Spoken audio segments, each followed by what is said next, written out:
welcome once again to Behind the Screen while I finish getting my scene set up. This is Season 9, Episode 2. We continue with Trinity Continuum Adventure! Rise of the Iron Tyrant.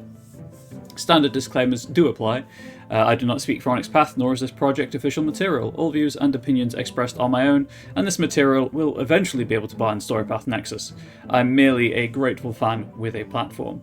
I am also disabled. I experience muscle spasms. That can affect the muscles of my anything, really, but the pertinent ones are my head, neck, jaw, throat. Can make speech difficult on occasion, and also can be disquieting for viewers to watch, and is extremely uncomfortable for me to experience, as you can well imagine. I have been having a couple of flare-ups today, so I may have to just shut the webcam down momentarily and take a moment to get it under control. But we'll see how bad it is on the stream. I do also struggle with multiple trains of thought, so if you raise something in chat while I'm halfway through a point, I'll try to acknowledge the thing that you have raised. I will then try to continue my my point, and then I will loop back around to what you are saying. So yes, as ever, we'll start with a quick roundup of where we are in terms of Onyx Path products, and then we'll just go straight into the show. So the usual place still applies. Would you believe? The best place to find any information on Onyx Path Publishing still remains the Monday meeting notes, and as you can probably expect, a big focus of the Monday meeting notes, current Kickstarter for Curseborn. It is going strong. We're in the third week. Traditionally, this is when it slows down, but they're over 500% funded, over 2,250 backers as of time of writing. Loads of stretch goals are being closed in on, and the Monday meeting notes also give an outline of the when the manuscript previews are dropping. October 23rd, so tomorrow, October 25th, and October the 29th. There will also be an Ask Me Anything over on the Onyx Path subreddit on Friday at 12 noon Eastern. So if you have any questions for Onyx Path about anything they do, that's the place to do it. If you are interested in or have contacts with brick and mortar stores, there is a friendly local gaming store tier to get hard copies of Curseborn in. There are 3 tiers actually for that. So please mention that to your LGS if you would like them to get any Curseborn traditionally printed books. And finally, with Friday being the last Friday of the month, it is Games Night with Onyx Path over at Start Playing Games, where the focus is primarily Curseborn, obviously, but also any other Onyx Path Onyx Path Publishing role-playing game is allowed. There's also a link to a Curseborn Roll20 character sheet. It is entirely unofficial. A fan made it, but huge thanks to the fan are given in the Monday meeting notes. There's also a brief discussion of Gamehole Con and how that went. And also the Drive-Thru RPG and Roll20 Halloween sale is live with most of Onyx Path Publishing's PDFs and online game aids at a spooky discount, apparently. I'm just going to check to see if any of my stuff is discounted, because obviously you should pick that up. Specifically thinking of the horror supplement I wrote. Drumroll, please. Oh, right, it's not on sale because it's pay what you want, and therefore, you can pay whatever you want for it. I'm just checking to see if any of my other products are included in the sale. They do not appear to be, so I need to amend that, which I can do very easily. Off stream, obviously. I'm not going to do that right now. Regardless, Drive-Thru, RPG, Drive-Thru Fiction, and Roll20 all have sales on a lot of Onyx Path PDFs and game aids. If you're going to be at the Magic the Gathering Eternal weekend, Pittsburgh, November 21st to 24th, Rich T will be signing and altering Magic the Gathering cards that he illustrated. So that's pretty cool. And then also the Badana Group, the start of November, are running Save Against Fear as their non-profit convention. Curseborn obviously continues crowdfunding. The next crowdfunding campaign next month actually is going to be Exalted Alchemicals. And then in the media section, as you perhaps would expect, we have a whole host of Curseborn material. But first, the Pathcast, unsurprisingly, is Curseborn on Friday. But first, the schedule. All of these times are in Eastern, as usual. Trinity Continuum Adventure behind the screen with me, Comrade Bubbles. That is happening right now. Congratulations on watching live or VOD. Tuesday at 8 p.m. So that starts. This show starts at 9 a.m. Tuesday at 8 p.m. We've got Curseborn: The Beginner's Guide with Awkward GM. We've got Wednesday on 5 a.m. Curseborn: In Between Places. We've got Wednesday at 8 p.m. Curseborn: Family Feud. We've got Thursday 2 p.m. Curseborn: Escape Rooms. And hey, I might be involved in that too. I don't know why I did that. I apologise. Thursday at 8:30 p.m. Curseborn: In the Hills. The Eyes. Friday noon. They Came from the Cyclops' Cave, Warriors of Legend. Friday 2 p.m. Meet Your Makers with Phil Keeling, interviewing the man, the myth, the legend, the gentleman gamer, Matthew Dawkins. Sunday 5 p.m. Trinity Continuum Aeon, Asaya, I'm still not sure how to pronounce that. And Monday at 9 p.m. Scion, The Tower. It is so... I mean, obviously there's a boom in programming right now for the Kickstarter, but it makes me so happy as someone who's been helping out with content for the channel, I think since just after the channel really started going. It makes me happy to see so many cool shows and creators involved in content creation on the channel. And then obviously Gentleman Gamer's YouTube channel continues to do Curseborn content. Red Moon Roleplaying continue to release episodes of their Curseborn actual play. Queen Court Games, the same. Old Ways Podcast, the same. And then there's links to the actual plays that have been occurring on this very channel. On sale... Oh, also the Indie Press Revolution have their half Halloween sale right now. On sale this Wednesday, Trinity Continuum Player's Guide, with more stuff for Trinity Continuum. So that's pretty exciting. Aimed at core, but, it's Continuum. You can use it wherever. And then a very, very rushed overview of the development status. Tasty Bit Aeon Starship Fight, that's in development. Realms of Pugmire, Rumble and Riverwall in post-editing development. In art direction, Exalted 3rd Edition Alchemicals, M20 Faces of Magic, M20 Forbidden and Forgotten Orders, Scion Demigod Companion, Trinity Continuum Aegis, Branch Riders, and Curseborn. I apologise, some trap wind. In layout, we have Trinity Continuum Community Content Guide and asset size, I believe.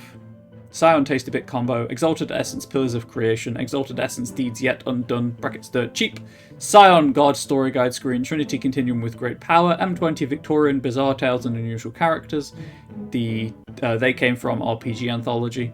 In proofing, they came from Classified Jumpstart and The World Below. In indexing, Realms of Pugmire, and at press, Scion Origin and Trinity Continuum Core. Those reprints should be arriving in Studio 2. Exalted 3rd Edition Exigence, Exalted 3rd Edition Exigence Screen, Trinity Continuum Ether and Anima, and Anima's Terror Surge Screen, Exalted 3rd Edition Side Aerials, Exalted Essence Jumpstart, Realms of Pugmire, Side Aerials Novella, Scion God. They came from the Cyclops' Cave book and screen. They came from Classified book and screen. And as I say, Trinity Continuum Player's Guide, PDF and POD versions on sale this Wednesday. And today's reasons to celebrate, obviously yesterday's. Over the weekend, it was Lisa T's birthday. Having received several, and hopefully more in the future, contracts and paychecks from Lisa T, who handles a lot of Onyx Path admin, I'd like to wish her a very belated happy birthday. or a belated very happy birthday, whichever way you want to say it, really. It works both ways. However, this is not the focus of the show. The show is, of course, behind the screen, content creation show, as you can see next to my face. The background removal, there we go. Over here, you can say it's a GM Tips content creation stream. Feel free to ask anything you can think of relating to playing/running Onyx Path role-playing games. I realise, for those of you watching on YouTube, you can always ask stuff in the comment section. I will reply if I'm able to. So please don't feel like you have to catch the stream live in order to interact with that aspect of the show. There we go. Zoom in a bit for people on mobile.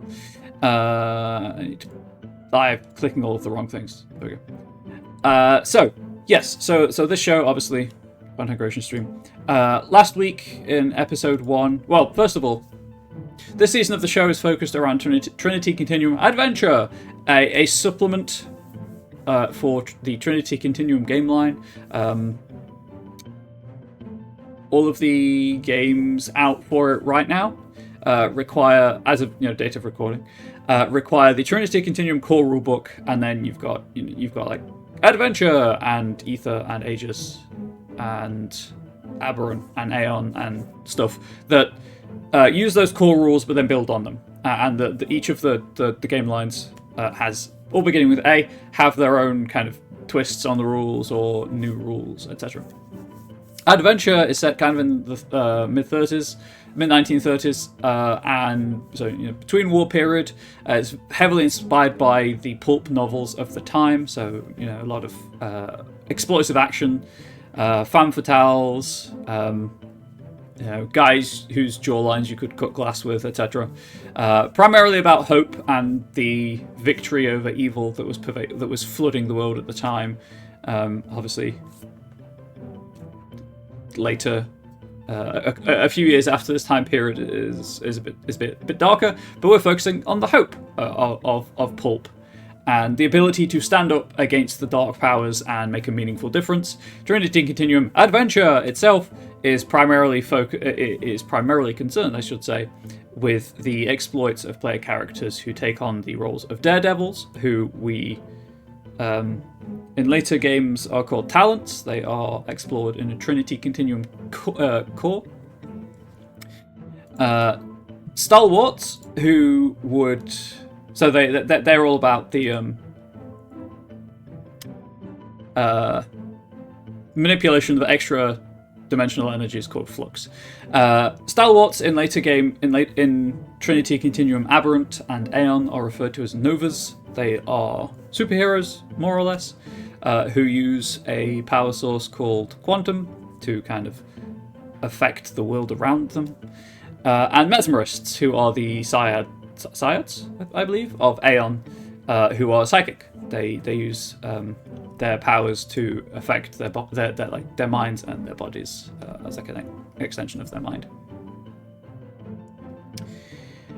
And the three groups kind of work well together, and as they go on adventures, stand up against the darkness of the world, explore strange places, and generally have a good time in a high-octane setting. There's obviously twists you can do. There's advice given in the rulebook about how to accommodate different genre styles, but more or less that's where we're at. It uses the StoryPath system, which is Onyx Path's in-house system. It is a D10 pool-based system where each action is comprised of each dice pool is comprised of a skill rating and an attribute rating, and you add those together and it tells you how many D10 to roll. And then you use target number, I believe, 8, although I'm sure someone can correct me on that. I have a lot of stuff in my brain to determine how many successes you get, and successes are, or in later books they use the StoryPath Ultra system, hits are used to buy off the difficulty of an action. So if you've got 3 successes and it's a difficulty 2 action, you succeed with 1 success left over, or 1 hit left over. And then if there's any complication on the action, which is usually which difficulty is the binary success-fail mechanic. Complication is the cost of succeeding or failing. And complications are also bought off with successes/hits. Obviously, I'm trying to provide a very brief overview of the underlying mechanics of the game. And I'm happy to answer any questions people may have about them, but I'm trying to keep things moving.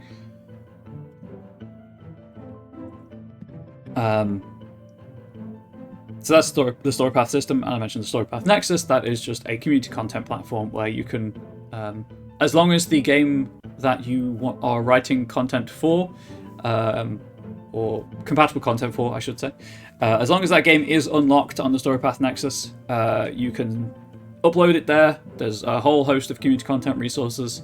I've put one out about how to use Microsoft Word to format and lay out your community content. But there's a whole host of like art assets and things of that nature available to make it look as official as possible, including templates. And you can sell it there for 50% royalties. The other 50% goes to Onyx Path and Drive-Thru as the platform owners. I make, it's not much for most people, but a cup of coffee here and there is better than nothing, let's say. So this season of the show, I've already mentioned the title. Sorry, I'm trying to prepare my bookmarks in advance. Is for an adventure called Rise of the Iron Tyrant. As I explained last week, I read Sir Arthur Conan Doyle's The Lost World at a formative age, and I've decided to make it everyone's problem. So this is about robotic dinosaur and Nazis, because those two things naturally go together. But last episode on the 8th of October, I addressed how to write one way of writing a project outline and dealing with scope creep or project creep, whatever you want to call it, making the project bigger as you go along. It does help. Certainly, if you are looking to get into freelance, if you're looking to use community content as a way to getting into freelancing, it does help to know your tendencies when it comes to creep, and to know how quickly you can write a set number of words, and how much information you can fit into that set number of words, because everyone writes in a different style, obviously, and it's up to the developers and editors to make all of our styles gel and seem like the book is written by one person. But knowing how much you can write in a given word count is useful, and also it means that you don't have to go back. If you're hired to do freelance writing, you don't have to go back and cut loads of stuff from your work, because you're already kind of around the word count anyway. And I discussed the difference between an elevator pitch and an explanation of the project, and then a very basic approach to outlining a project. I did everything on one side of A4 because I feel, for me, certainly, as someone who doesn't normally plan things out particularly, certainly not community content, I'm very much like a go with the flow kind of person for community content, because I don't have that word count to work to. I do like the freedom that community content gives me of just, I can waffle on as long as I want. I can stick whatever odd ideas I want into it. But from a practical point of view, if you're using this as practice for writing as a career, you need that discipline. So I know that some people find it incredibly useful to have a plan, an outline to work from, and I did talk last time about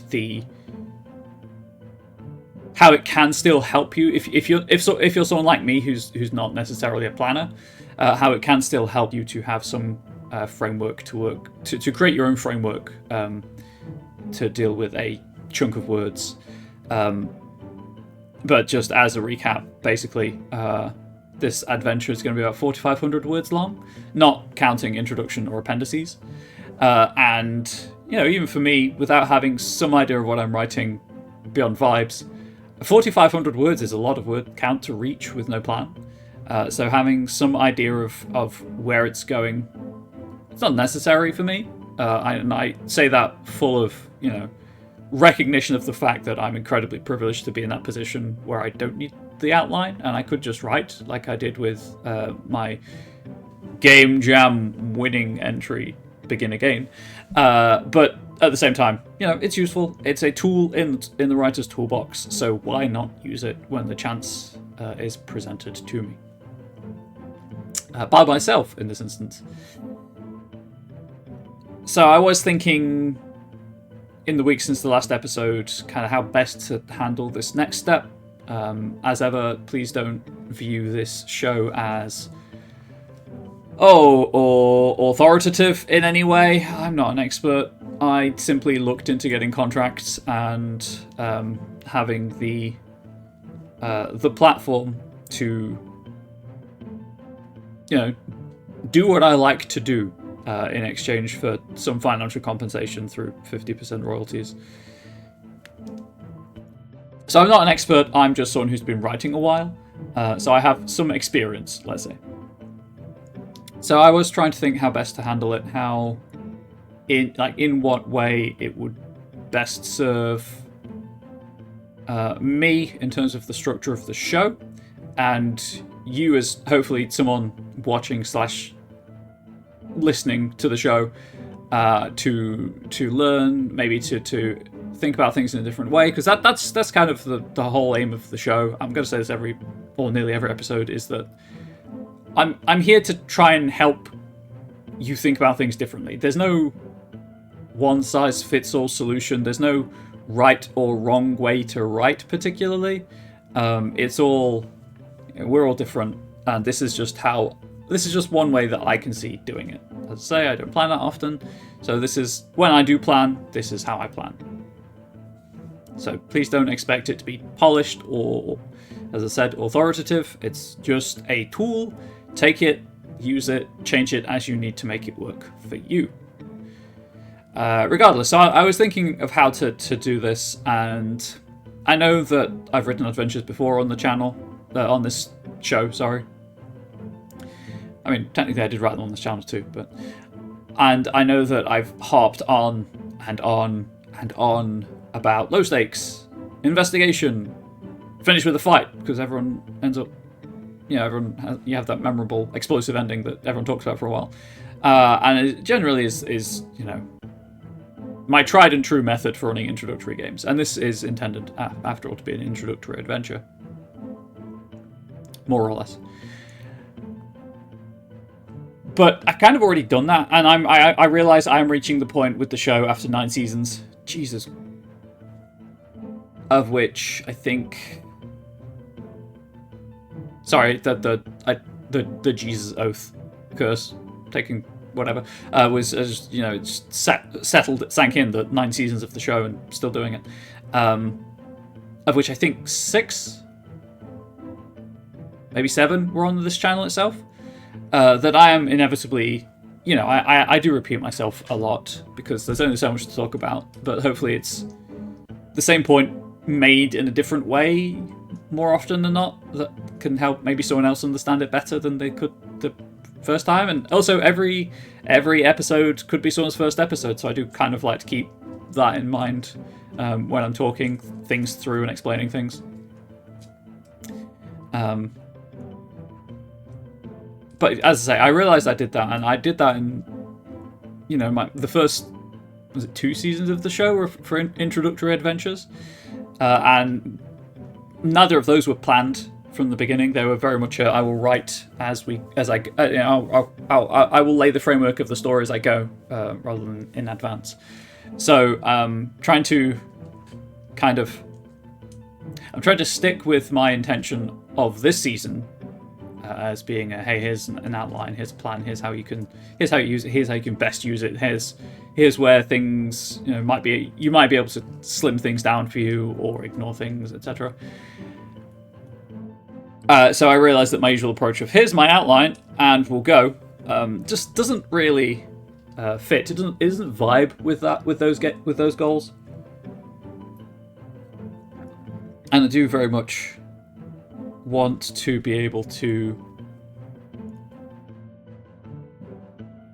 look back on the show and be happy. I'm proud of what I write. I know that I am okay, if not good, at writing. So I'm proud of I'm proud of the work I do. and of the products that I put out, considering, you know, I write, edit, do layout, choose the art from the provided assets, etc. And they're always, you know, they're always the best thing I can do, but at the same time, I'm not arrogant enough to believe that I've got nothing left to learn. So I do try to use these shows to and you know, explore new things, explore new approaches, and learn new techniques and tricks and tools as I go, as well as you. So thank you for going on this journey with me. Thank you to the Onyx Path team for allowing me to go on this journey for so long. So I was trying to think how I could take my usual approach and tailor it to the approach, you know, the stated goal of this season of present a more organized and planned approach to writing community content or homebrew material if you've got no plans to sell things than usual. And so I realized the easiest way to do that is to take my outline and just break it down further. So I've got obviously my outline with the 3 scenes, with their do you see my cursor? The cursor is not being captured. I can fix that really quickly, because it might be useful for you to be able to see the cursor for today's stream at least. I usually turn it off because it can be annoying for some people, but here's the cursor. Oh, actually, while I'm thinking about it, I can turn the cursor off elsewhere. I need that window. We turn the cursor off there. Aha! Where was I? Oh, yes. So you can see I've got, you know, scene name, a breakdown of the scene in terms of the narrative, and then any notes on the scene itself that seemed important, pertinent at the time. I can't see chat because I'm not a smart person and forgot to put it back onto the top window. So I've already made I made a start on this last episode without particularly thinking about it. So today's stream, after 27 minutes, we'll get to the point of the stream. Today's stream, I don't think it will last the full 2 hours that it ordinarily lasts. We'll see. Obviously, the last couple of times I've said that, it has lasted the full 2 hours, but we'll take it as we go. But today, I hope to break down the 3 scenes into the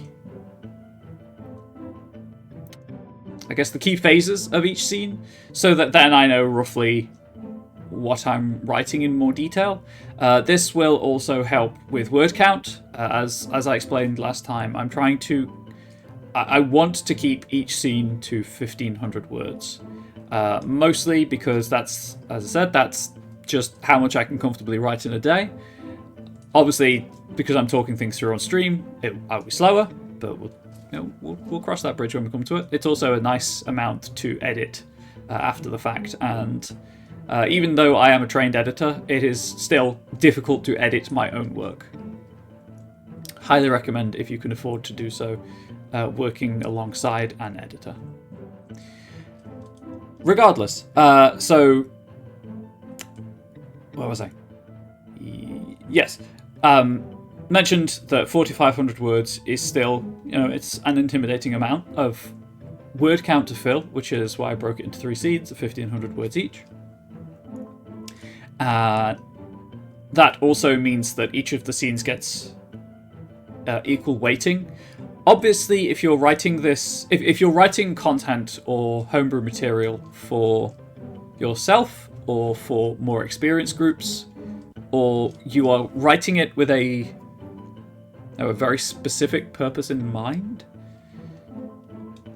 it's less important to have each scene balanced, but each scene having the same word count here, and for beginner gain as well, although again that was more just an exercise to see if I could do it. It means that the 3 different types of scene, intrigue, procedural, and action adventure, all get equal weighting. And because I'm intending for this to be an introductory scenario, let's say, that you could then use to kick off a campaign. It's important to me that each of the scenes gets its time in the spotlight, hope theoretically equal, although obviously traditionally action-adventure scenes run a bit longer than other kinds of scene, because you get down to the nitty-gritty and everyone has to roll independently, and it's a very rigid formulaic structure. But for people who may not have role-played before, or who may be coming to this from different kinds of role-playing and may not know exactly what kind of role-playing or scenes or content or even characters they're interested in exploring, playing, etc., having an equal weighting to the three different facets of the StoryPath system. Obviously, it shows off the StoryPath system in the best possible light because you experience all of it, or all of it, I should say. I'm trying to enunciate clearly, which has the added benefit of slowing my speech down so people can understand me better, theoretically. But it also means that not only is the game showed off in the best light, not only do players get to dabble evenly or equally in all aspects of the game to figure out what they like, it means that GMs can... I'm trying to think how best to phrase this. Pull on these scenes later and have these types of scenes later, and it's not, for example, the first time that the players have encountered attitude as a mechanic, or atmosphere, or clues. And that obviously is quite important because sometimes, depending on numerous factors, some people may not intuitively understand how those mechanics work, and having an introduction to them in the first session can raise pain points, I guess, if you want to use corporate speak. Can raise problem areas where AGM knows that this player struggles a bit with this, so this is, and then the future plans can figure out how best to accommodate that extra that accessibility aspect. And also there's just the side of, there's the fact that I just like all three kinds of scenes. I like writing all three kinds of scenes. I like playing all three kinds of scenes, and it allows me to flex my writer muscles more in all three kinds of scenes, so that if I get hired to write adventures for StoryPath games in the future, I've got that experience to draw upon. I know kind of which levers I can pull for what effect. Hopefully can get some ideas about how to twist the mechanics to create unintended effects and things of that nature. So while, yes, obviously having a comfort zone is important, and knowing what you are good at is important, and as this product will be sold, obviously I want to make it the best product I possibly can, and the best product theoretically is the one that makes the most money. Obviously it doesn't work out that way quite a lot because there's so many other factors to consider, but I'm not happy if I put out a substandard product, which is why I've got a Trinity Continuum. I nearly said adventure, but that would have just muddied the waters. I have a Trinity Continuum scenario that has been vibing on my hard drive for the best part of a year right now, because whilst it's technically ready for editing and publishing, after editing obviously and layout and stuff, I just haven't had the time to make characters for it. And it will benefit from pre-gens. So I'm there. Like I'm not happy to put that out without them. So I just need the time to make them.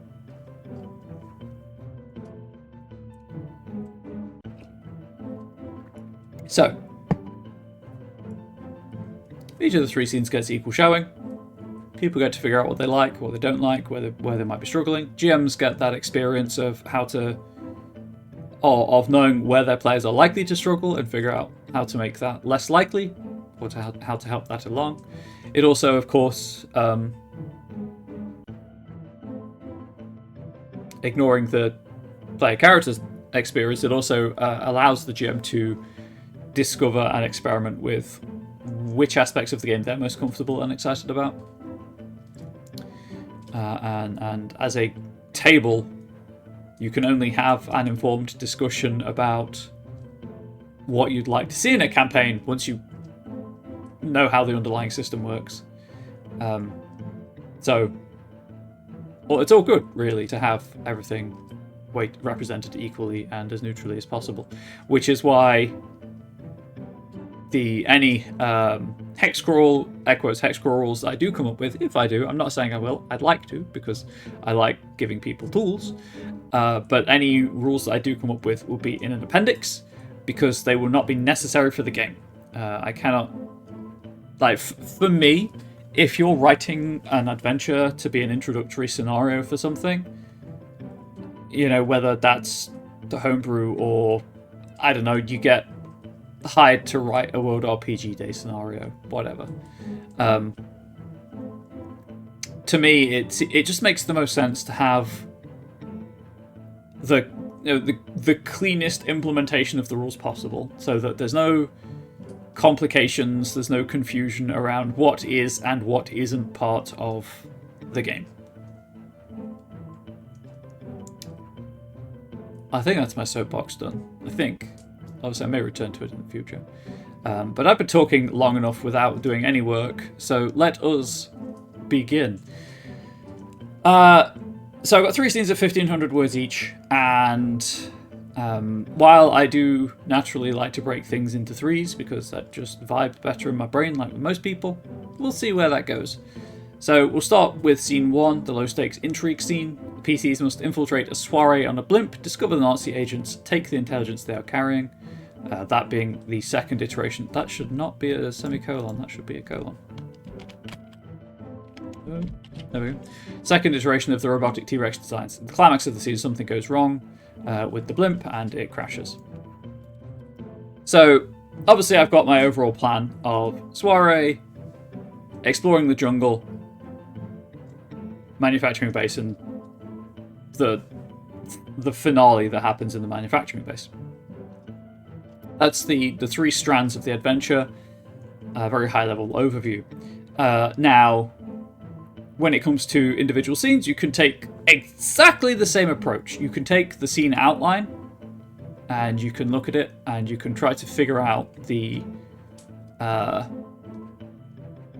key themes, or strands, or set pieces that you want to highlight within the scene. So in this scene, the soiree is probably one of them. The social deduction of the Nazi agents with the intelligence is probably one of them. And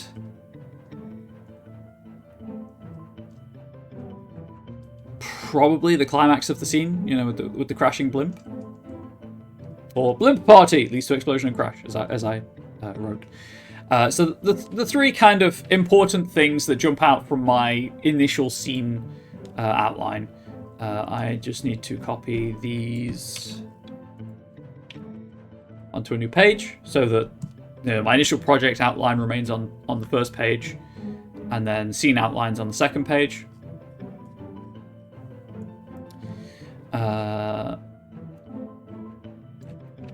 So we're going to go with infiltrate the soiree. If you ever want to know how to put an acute accent over an E for soiree or fiancé, anything like that, if you just press the right Alt key on a Windows keyboard and hit E, I mean, it works with any other letter that has an acute over it as well.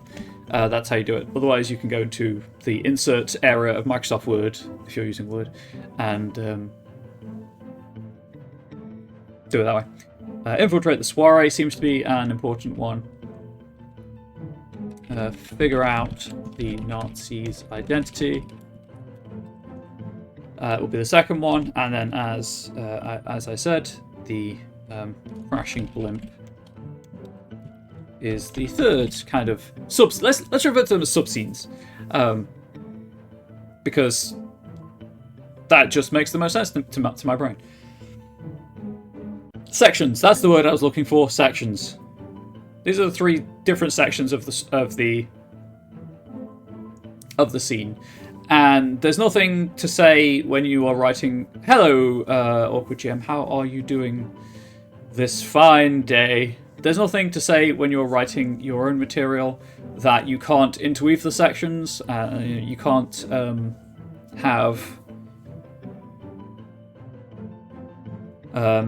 elements from one flow, like elements from the first section flow into the third section, and the second section be completely separate. You can mix and match these as you like, but these are the three kind of, for me, from my scene outline, these are the three important sections to bear in mind. So now, obviously, luckily, because this is a very simple adventure, I'm not trying to do anything terribly complex with it. There's no foreshadowing. There's nothing of that nature. So each section kind of is self-descriptive. Obviously, I will assign it a title, probably the soiree, the hunt, and the crash, because from a user experience point of view, when reading a pre-written adventure, I like to know what is in each section in the adventure, and so while it's great having extremely poetic titles to sections, it's also, it makes navigation a bit of a nightmare sometimes if you don't remember the exact florid turn of phrase used to describe that section of the adventure. So I do try to be as practical as possible. It's also just, helpful for my notes to be able to tell at a glance where things are. That's the wrong.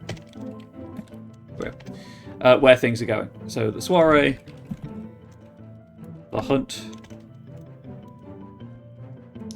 and the crash. I'm abusing autocorrect here. To get the end dash in place.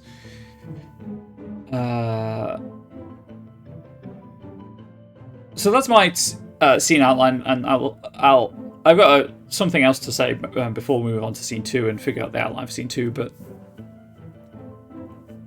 or a couple of other things extra I should say. The first being, obviously, while this is primarily an intrigue scene, the blimp crashing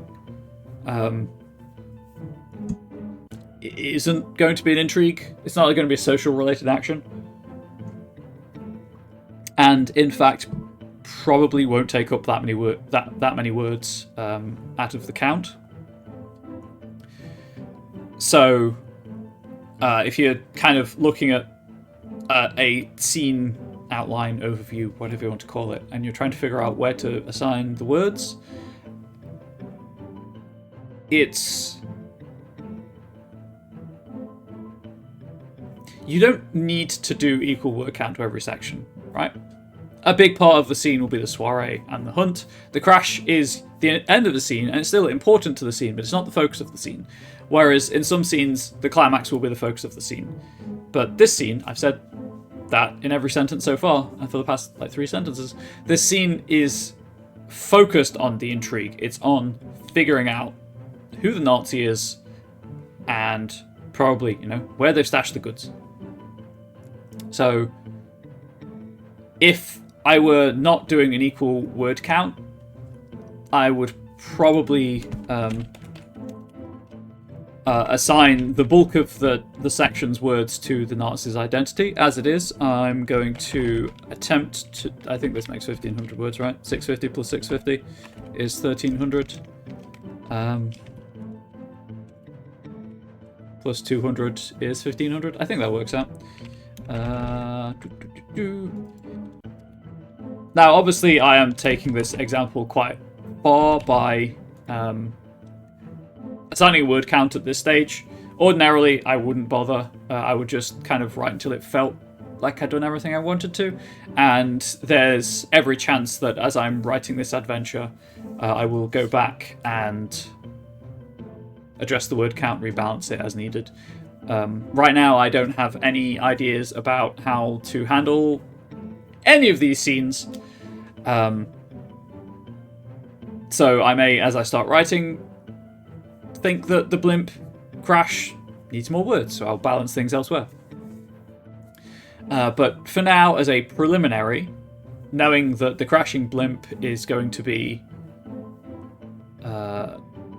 it's the connective tissue, if you like. It's the epilogue of the scene. It's what happens after you've reached the point of the scene. So it doesn't need the same word count that the other scenes need. Other sections need, sorry. So then we go on to the investigation scene within the jungle. PCs are stranded in the South American jungle looking for a way out and discover a temporary airbase from which tours of a nearby strange place have been departing from. They uncover enough evidence to deduce the Nazis are involved somehow. It takes place before Scene 1. PCs investigate the jungle, hex crawl optional rules. Actions here affect the final combat, and whatever they find leads them onto the blimp. So this scene, focus of this scene being exploring the jungle. So, the jungle. Now, obviously, that is incredibly vague. That is as vague as just saying investigation scene. So, something that I will be doing. And you can see this if you go back to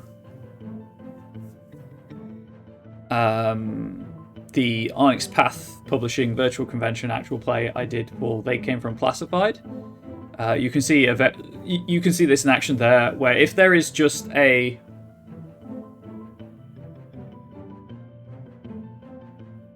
undetermined period of time in which the player characters must get from point A to point B. Oh, I'm blurry. Cool, I went forward too far. I apologise for how long I've been blurry.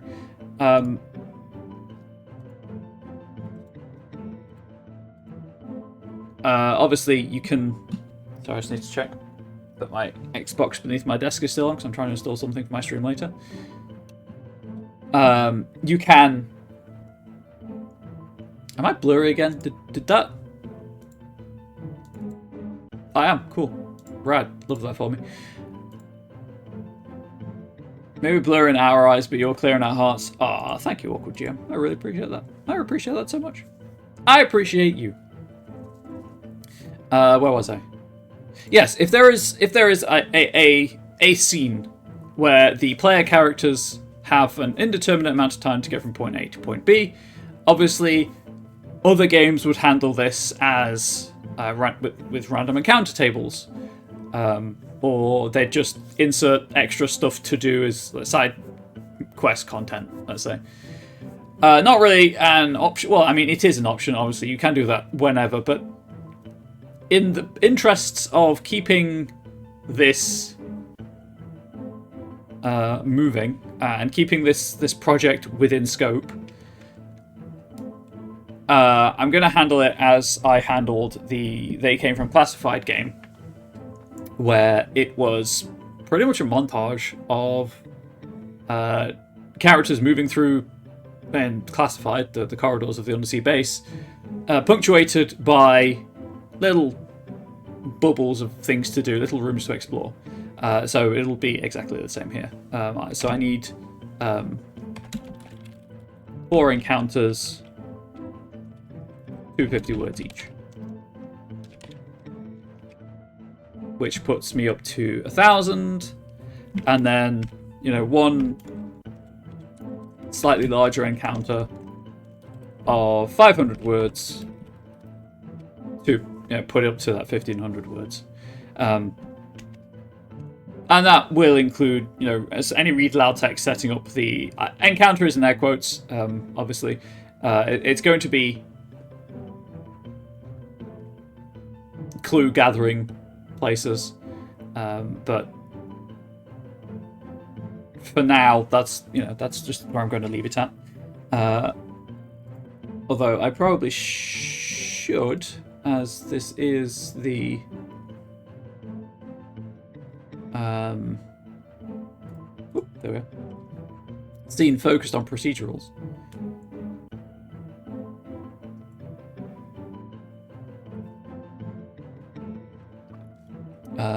250 words each. Each contains one core clue,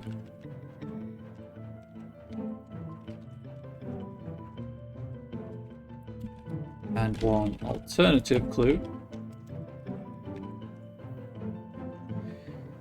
And because this scene has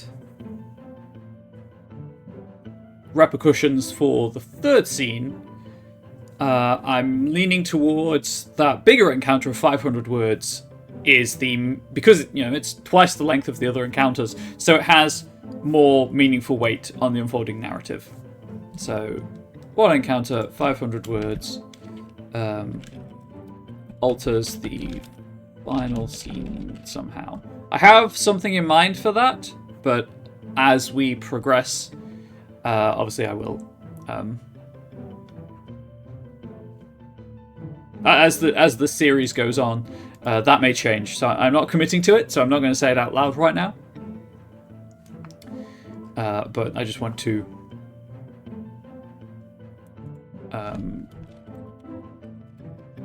have some broad idea, but nothing concrete. But provides one core clue. For those who do not know, the StoryPath system, procedural scenes specifically, you have two kinds of clues. You have a core clue, which is what you need to progress the plot. That's being in the right place, the right time, with the right skill set, etc., etc. So you'll just notice it. Alternative clues are, exactly what they sound like. They're not essential to the story, but explore personal agendas and side stories. Now, I'm going to edit this and one alternative clue or additional information. Because while I don't... this will have and additional information.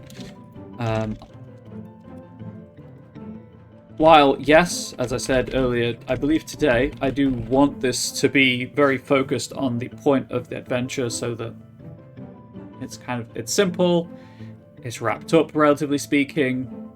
I do also want to be able to use it as a springboard for future stories. So having the alternative clues there can give you story seeds. I like how Ultra does it, but I'm guessing Ultra to original is pretty similar. Probably, I don't know how Ultra does it. I was unfortunately not in a position to back the manuscript, to back the Back-A-Kick campaign. But basically, just as an overview, as I mentioned, core clues, you just find them. If you want more information, that's when you roll. And depending on what you roll, you can learn additional raw information. You can get some interpretation from the GM giving you a severe nudge about how the clue should be interpreted. You can have a question and answer as a result, where you can ask questions about the clue and get more information that way. You yourself could create raw facts about the clue, subject to story guide approval, of course, or a delayed clue information where you just say that, oh hey, I've got two successes left over from this roll. I think this clue I found earlier would probably have some useful information for this situation I find myself in. I'm going to spend one success or two successes and ask those questions or get that interpretation. You can also use clue successes as enhancements if the information would aid your role in any way. It also is worth pointing out that this scene is probably the scene where I'll be introducing the complex action mechanic for milestones and teamwork. Although thinking about it, that might be a good way of handling the intrigue scene. One, because complex actions just... it's the intuitive way to handle procedural scenes, right? Like, you're looking for information. Each milestone gives you a certain number of information. But because I do like to occasionally spotlight,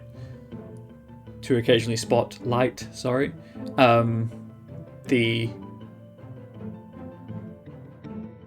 slightly less common ways of using mechanics, having the intrigue scene it's going to have the flavor of a procedural anyway, because they're trying to figure out someone's identity. But I'm going to try to aim for it to involve more conversations than clues, if that makes sense. And obviously I might swap things around, and we'll see how it goes. It might be a combined intrigue procedural scene because of the nature of the scene and the setup, and therefore I will completely invalidate everything I said about wanting each scene to have its own focus so that each scene type gets equal weighting. But, role-playing is a hobby where it's quite rare to only have one type of scene going on, and scenes can change genre, tone, atmosphere quite quickly anyway, so... but I may have the soiree scene use a complex action to... Actually, no, that I think that would work out, because yes, it's going to be primarily an intrigue scene where the social skills are the skills being used, but it can be used as a way to explain the procedural mechanic of clue gathering without actually having anyone, noticeably consciously rolling for clue gathering, because it is just a complex action where each milestone just gives you a clue as a success. So there's no additional clues to find, there's no extra information to find. You get the information that you get, and that points you along the route to the next, thing you need to find. I'm going to write that down before I forget. I think that's a good way of handling it.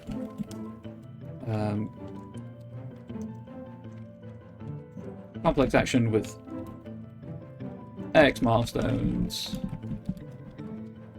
Each milestone gives one clue towards the agent's identity.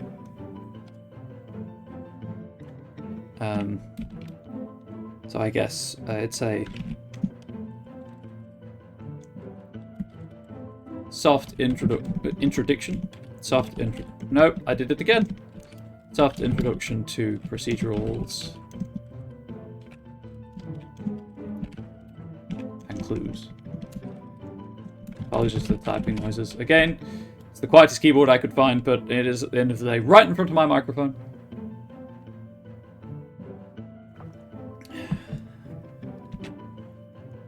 So, let's check and see if there's anything else I'm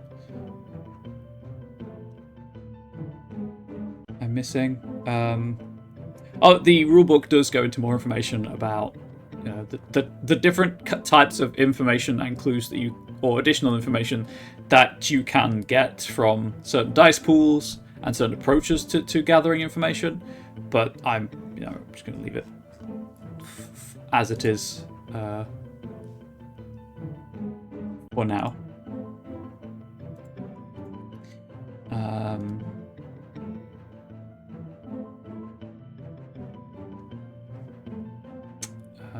So just as a scene note, the entire scene is a complex action with X milestones. Also, of course, the joy, and I'll probably have a GM note about this, if I remember, of having a scene be complex milestones, is that you have when the scene's going to end. Once the action is completed, whether that's with the players running out of milestones or not, And I will try to remember to include information on if they've failed to identify the agent, because they failed the action, but it should be pretty easy to... it's going to be an easy action to succeed at.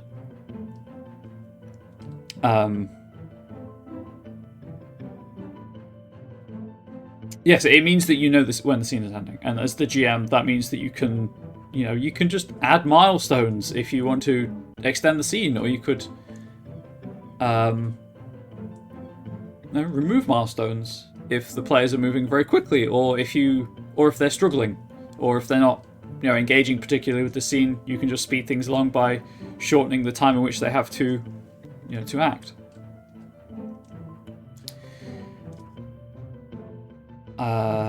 So this should probably also affect the final scene. Success should have some reward in the final scene.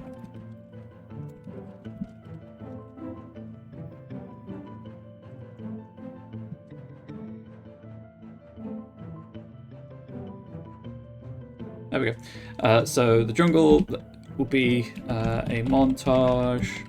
That's not how you spell the word montage. A montage of travel and action bubbles, where the PCs encounter a point of interest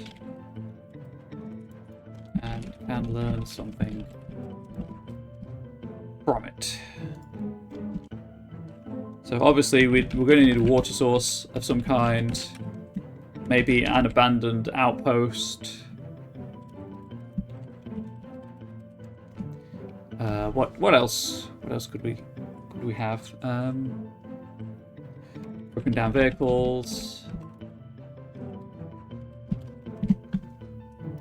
and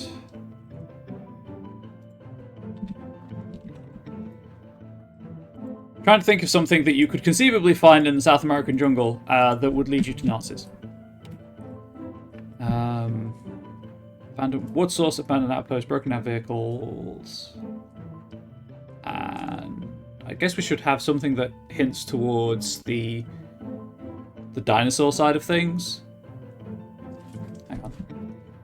I know Tyrannosaurus wasn't native to South America, or I believe it wasn't. What dinosaurs are native to South America? List of South American dinosaurs. A couple of the big ones. You know what? I'm just going to check for T's.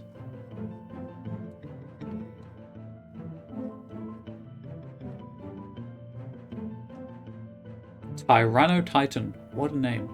Yeah, Tyrannosaurus Rex, not native to South America, but could potentially have a dig, a paleontological dig,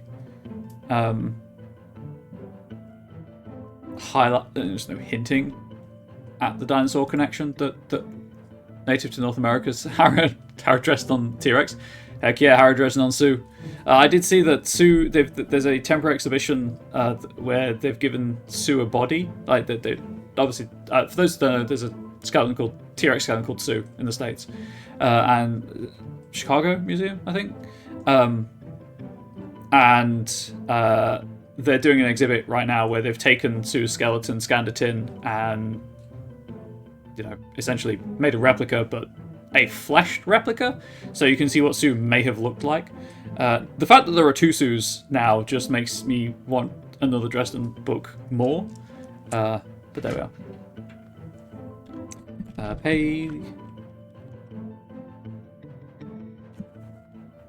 Paleontological dig.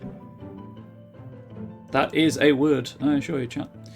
So these are all things that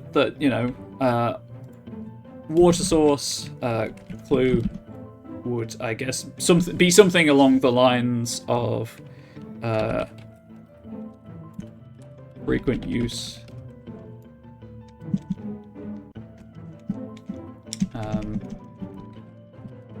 Implies nearby habitation.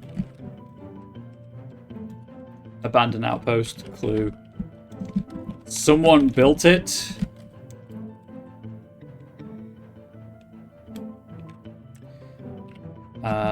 Broken down vehicles. Clue. Obviously, there'll be more to it than this. This is just like off the top of my head, core clue information. Broken down vehicles, Nazis, because they'll have the swastika and the eagle on them.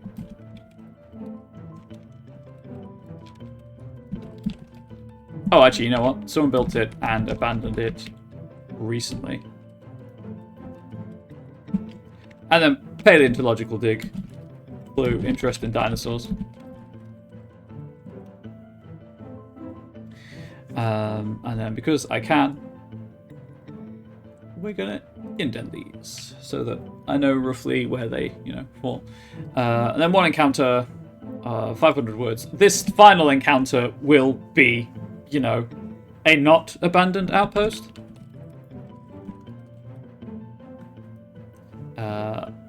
So it could potentially end up as a small action adventure scene, but I will provide. Oh, hang on, I just need to double check something.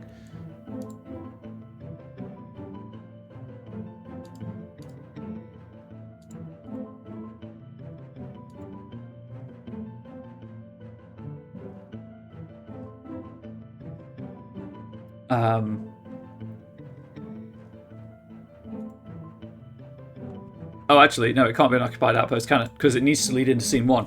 So this encounter will be the, the blimp, the airport. Aeroport, I think they used to be called. I'll just put airstrip for now. I know what I mean. With the clue being that there is a Nazi agent aboard the blimp. And that's probably going to be, the PCs arrive and one of them sees a, Nazi vehicle driving away or something of that nature. But there'll be something to do at the airstrip to get them on the blimp. However they see fit to.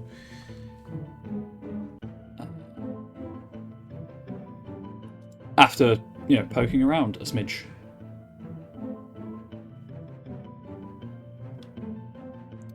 Implies large nearby habitation. Someone built it and abandoned it recently. Nazis active in the area. Interesting dinosaurs. I think that kind of covers the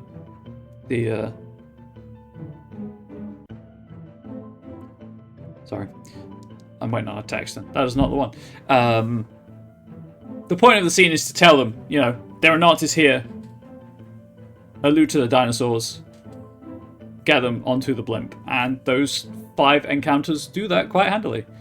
So, as just in general, it's worth bearing in mind, or it's worth how to phrase this.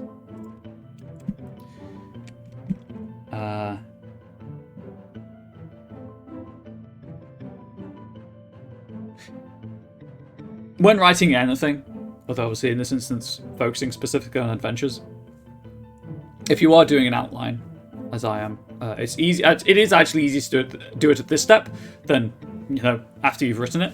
But if you're writing something for a purpose, whether that be to introduce a mechanic, to hit certain themes, to convey certain ideas, in this case, clues, it's always worth A, knowing what that purpose is ahead of time, and B, referencing it to make sure that what you have written, or outlined in this case, does meet that purpose. Otherwise, people are going to be confused, or the purpose itself needs to be changed, or you need to compromise somewhere else to accommodate the new purpose. Everything should reinforce what you're trying to do, is kind of where I'm going with that. And referring back to what has come before is the easiest way to check that everything will flow properly, that you're hitting all of the points that you want to hit.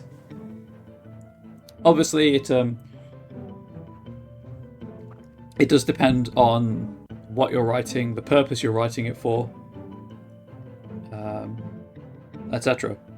But keeping the purpose in mind at all times is tiring, yes, but it also means that if you then do get hired to write contract work, you know,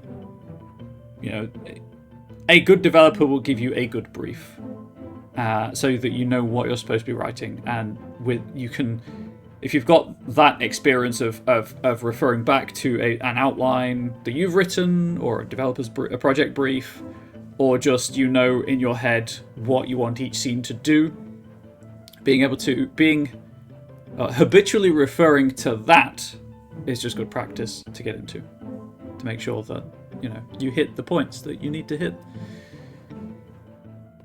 I'd also like to point out that a lot of how I approach writing is very informed by essays and coursework. I was fortunate enough to be able to go through university here in the UK, and I just did a course that was essay and coursework based. Sorry, written exams and coursework based. So I have a lot of experience of writing for set purposes and topics. And knowing how to refer back to them, but the best advice I can give, something that I generally always have in mind, less so to a greater or lesser degree, let's say, if you're not writing anything that requires citation, for example, you can ignore the evidence bit, but when writing anything, really, every paragraph should... the acronym is PEEL. P-E-E-L. Point, example, evidence or explanation, and link. Each paragraph should start with this point. You should elaborate on that point, and then you should link it to the next paragraph somehow. Obviously, you can be a bit fluid around that. That's very focused on academic writing. And critical reviews and things of that nature, and so you can you can have the link be the opening of the next paragraph, for example, but generally it works. How different is writing for RPGs from writing for coursework? I mean, it is relatively different. Obviously, I don't need to cite anything when I'm writing RPG material, but it does help a lot, as I say. So with coursework. Through university, I've mentioned before, I had a plan, but with coursework I had an essay title. So everything was in service to that essay title, and everything eventually looped back around to it. So whether that was an essay title I'd chosen from a list provided, or I wrote an undergraduate dissertation on voodoo and its presentation in the media. I did a religious and theological studies degree, so I ended up doing a fair amount of anthropological material. Everything, as I say, was in service to that, and through that practice of not just each paragraph, but each section of the essay requiring point, example, explanation, link. You can still follow that through road in my writing now. I can't talk about stuff in specifics, but something that I wrote very recently still follows the point, example, explanation, link format quite overtly. No citations, because they weren't needed, but if you know to look for it, it's certainly there in my writing. And it's not a formal structure per se. It's just good writing advice at the end of the day, and it was very, as an experience going through having that research, essay-based background, helps a lot with hitting project briefs. It also helps with knowing how much information I can put into certain word counts, but it helps so much with project briefs because I know what I'm writing, and I know usually I have a good sense of the the core of what the developer wants me to write, which then obviously allows me to frame what I've written along. Frame what I'm writing about around the brief. Should something like Scion, which relies heavily on historical and religious knowledge, benefit from having citations? That's a tricky topic, and I do want to remind everyone, I'm a fan. I do not represent Onyx Path in any way.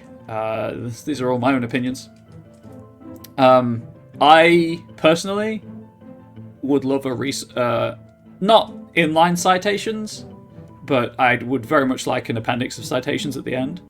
I know, obviously, that there's a huge amount of sensitivity reading that goes into games like Scion, and all of the writers are very good at the research side of things. I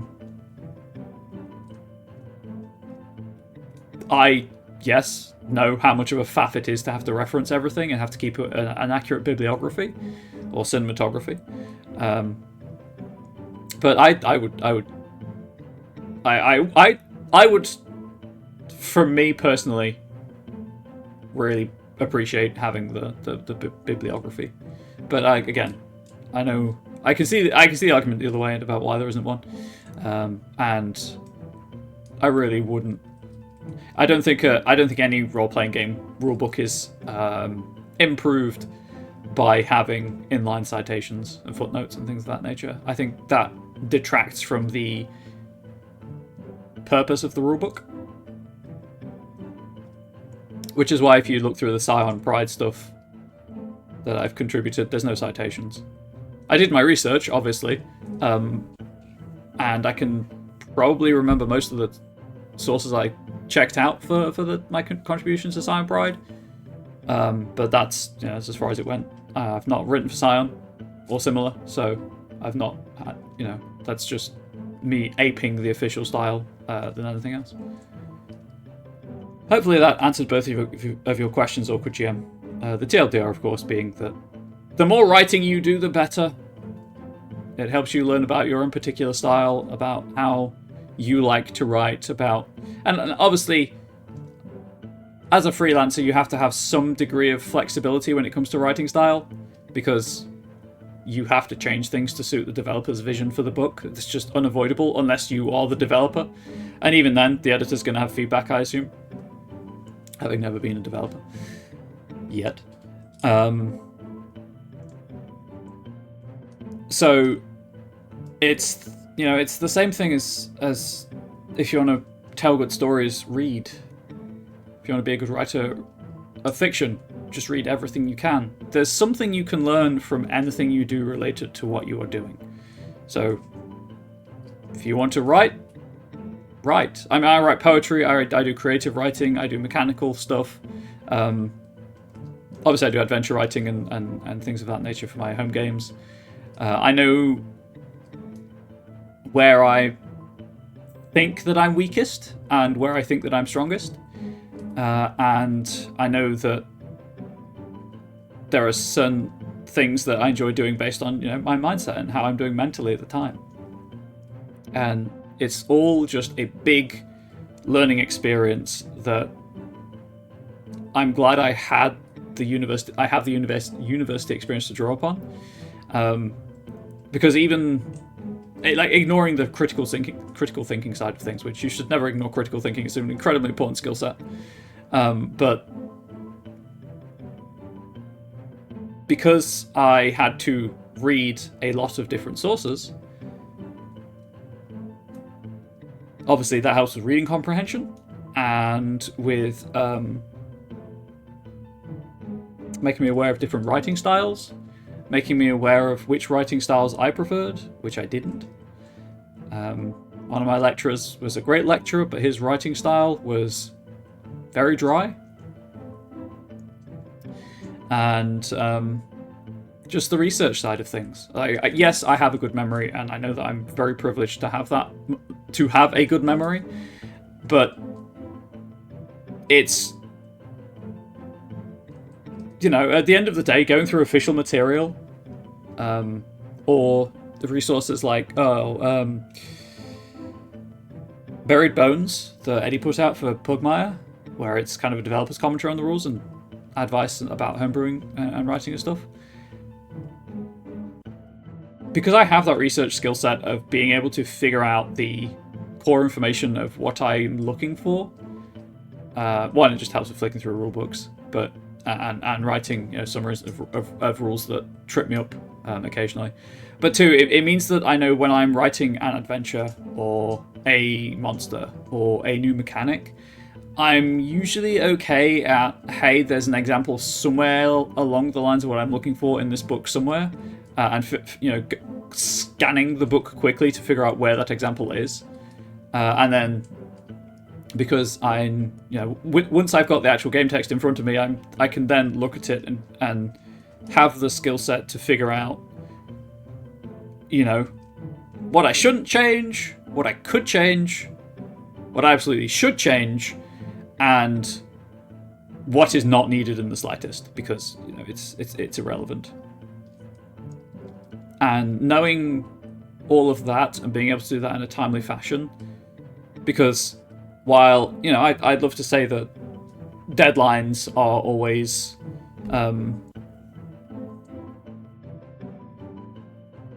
generous, and to their credit, a lot of my deadlines are, and most of the developers I've worked with have been very open to deadline extensions if needed. You still need to do things in a timely fashion, so having that ability to figure out what is important in extant material, definitely a useful skill set. I know it's a bit of a digression, but I wanted to add slightly more to the conversation around RPGs, coursework, and academic backgrounds. Not that I think everyone should have an academic background. I truly believe that the more different approaches to the hobby and to the industry that we have, the better, and that everyone's unique viewpoint makes the whole richer for it. So I don't think, nor would I expect anyone to write exactly the same way I do and to interpret things the same way I do. I'm a product of my life experiences. No one else is a product of my life experiences, because everyone has different life experiences. So just loops back around to everything I've been saying since the start, in that all of this works for me. It might work for you as is. You might have to take it and break it and do different things with it. But hopefully the tools I'm providing in this show are useful to some degree, however small.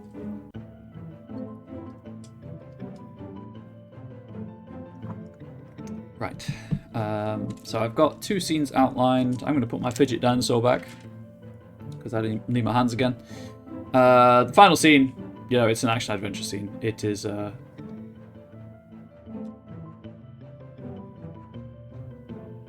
exactly what it sounds like.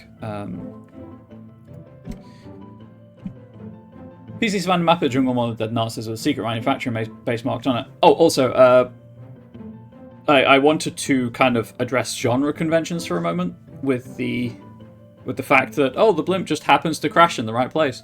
Odds are one of the player characters is a Talent, or a Daredevil, as they're known in Trinity Continuum Adventure. And just things work out for Talents, Daredevils. They're just that lucky. So if you are looking to write specifically for any Trinity Continuum game line where you have the reasonable expectation of a flux-powered character, you can just throw, to some extent, narrative realism out of the window, because things will just work out all right for Talents. So, anyway, yes, PCs find a map of the jungle and one of the dead Nazis with a secret manufacturing base marked on it. PCs must infiltrate the base, shut down the project. So the focus of this scene is obviously, or the focus is, I should say, the approach, the base, the showdown. These I do want to give equal weight to, so they'll just be 500 words each, because they're kind of very important. They're all equally important in terms of... Oh, is that one?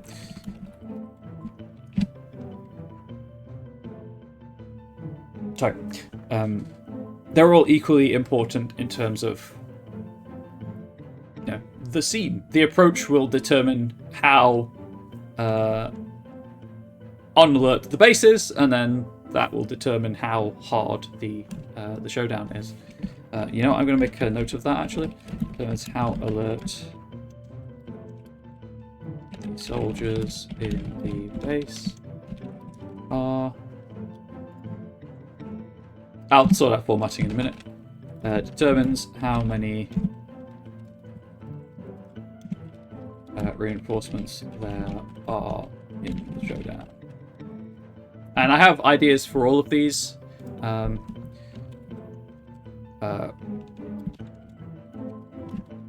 Robo T-Rex piloted by a Nazi officer in secret base.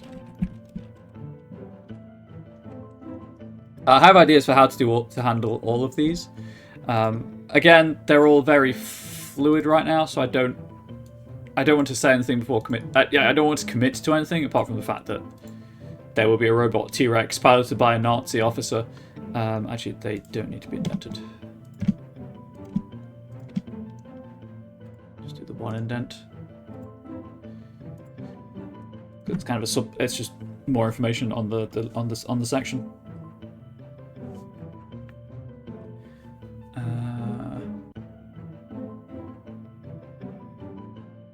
Actually, I could make these 200 words each and then have like a 200 word intro and maybe outro. Within the overall section of the jungle. Chapter? Scene? Scene is the word I was looking for there. So there we go. Hopefully this has been a somewhat informative, hopefully entertaining,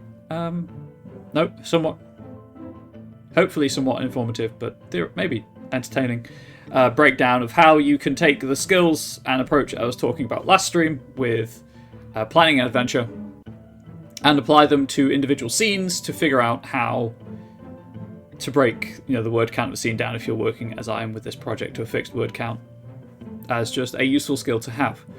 And in recap, that is, once you've got an idea of the scene, which is what I did last stream, go back over that idea, tease out the important strands of it, and as I'm writing them, this may just collapse down into the base and the showdown, perhaps. They very well might do, so there'll be 2 sections of 750 words each. But I'd always err to smaller sections. I'd always err on the side of have more sections with a smaller word count to start with, purely because that way, if you're writing one and you realise that it's going to be bigger than expected, then you can. Sorry, right at your nose. Remove one of the other sections or combine them to get words back that way.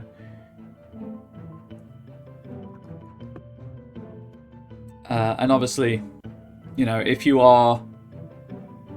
if as is the purpose here, and as I've spoken about just a lot over the history of the show, kind of everything should serve a purpose, whether it's pushing the story forwards, or it's giving the players additional information about the world, or giving a story seed, which they can then investigate. Everything should serve a purpose, so everything should loop back around to it. So if you're planning like I am here, once you've got a scene outline sorted out, just go back, check, make sure that matches the purpose of the scene, of the product, or equivalent. Be aware, obviously, that different type. It's unusual outside of showdowns for a scene to have a specific type of action within it. So using the StoryPath terminology for intrigue, procedural, and action adventure.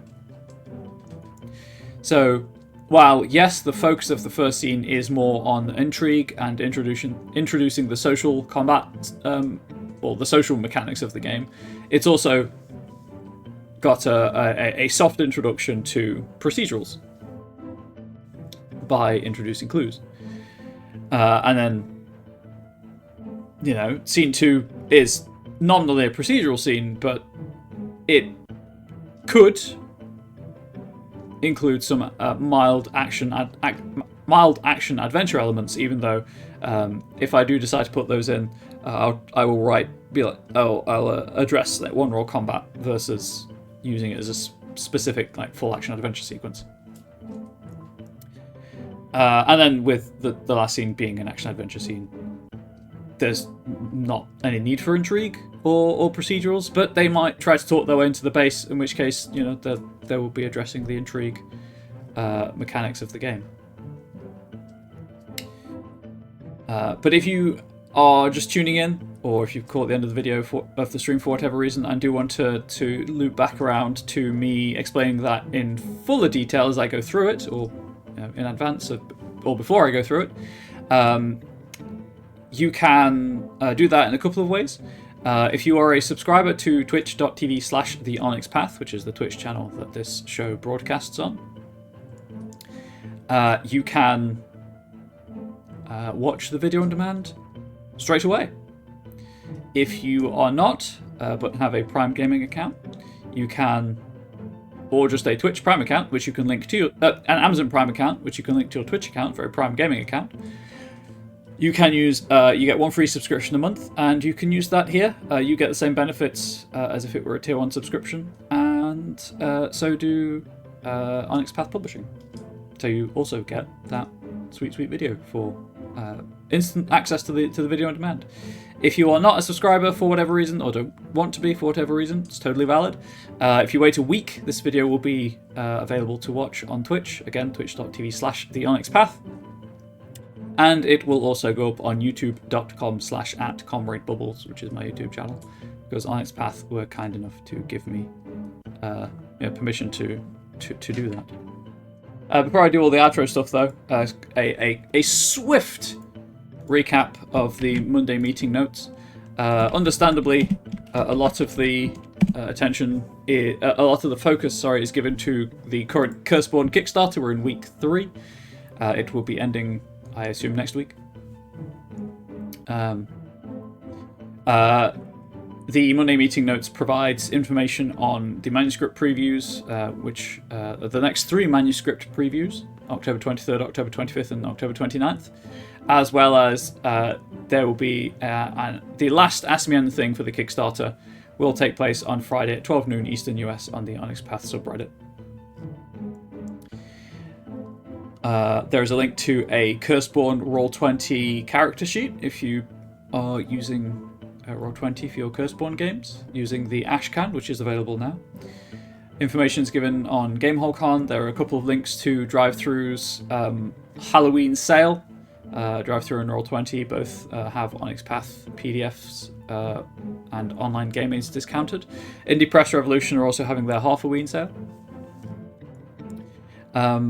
Media section highlights that this week coming up, all times in Eastern, at 8 PM today, we have Curseborn, the Beginner's Guide with Awkward GM.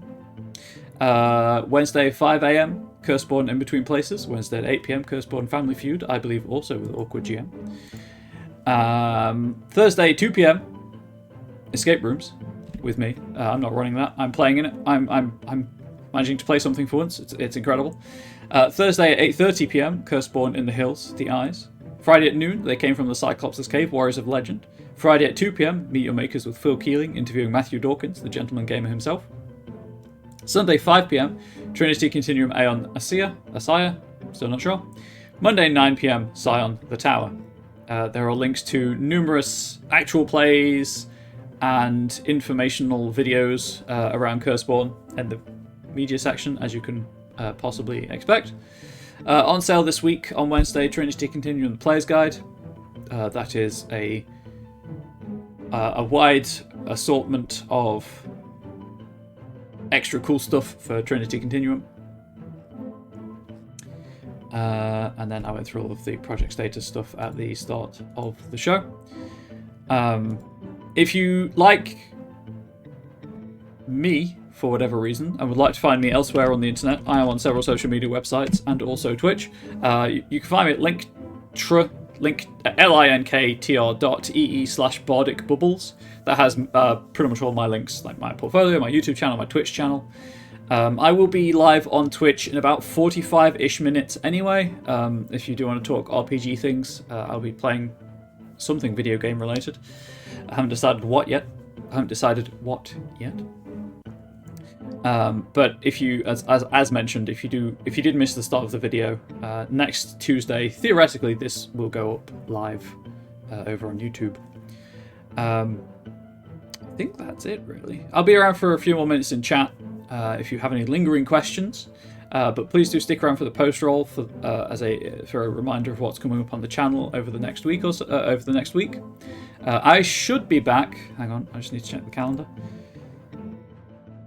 I may be back in 2 weeks. I should be on the 5th of November, where I will start writing the low stakes intrigue scene, and we'll take it from there with advice. And I've got 2 acute accents in soiree. Now, advice about writing scenes and discussing things and digressions and all of the usual content that we've come to expect from this show. But until next time, please do stay safe, please do stay healthy, please do stay wholesome. Much love to all of you out there, the Onyx Path community. Thank you so much for watching, and I'll see you in a couple of weeks' time. Goodbye.